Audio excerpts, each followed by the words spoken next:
আসসালামু আলাইকুম, welcome to my channel. সবাই কেমন আছো? আশা করি ভালো আছো। আমি ভালো আছি আলহামদুলিল্লাহ। সবাইকে জানাই গুড নাইট অ্যান্ড শুভরাত্রির শুভেচ্ছা। আজকে ডিনারে কি রান্না করলাম সেটা দেখাচ্ছি তোমাদেরকে। এখানে লুচি বানানো হয়ে গেছে। দুধ জাল দিয়ে অর্ধেকটা দুধ রেখে দিয়েছি, আর অর্ধেক দুধে পায়েস রান্না বসিয়েছি। এখানে সিদ্ধ হচ্ছে। আমি এখনও চিনি দিইনি। এখানে এলাচ, তেজপাত আর দুধ এটাই দিয়েছি। এখন দিয়ে দিলাম কাজু বাদাম আর কিশমিশ। এটা পুরোপুরি রেডি হলেই দেবো আমি চিনি।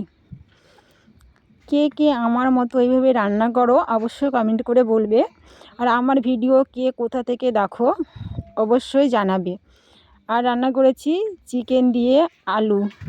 আজকের রেসিপি হচ্ছে এটাই, লুচি, চিকেন দিয়ে মাংস, আর হচ্ছে পায়েস, আর হচ্ছে মিষ্টি।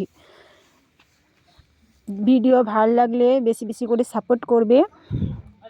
চলো টাটা বাই, দেখা হবে আবার নেক্সট ভিডিওতে। চলো আল্লাহ হাফেজ।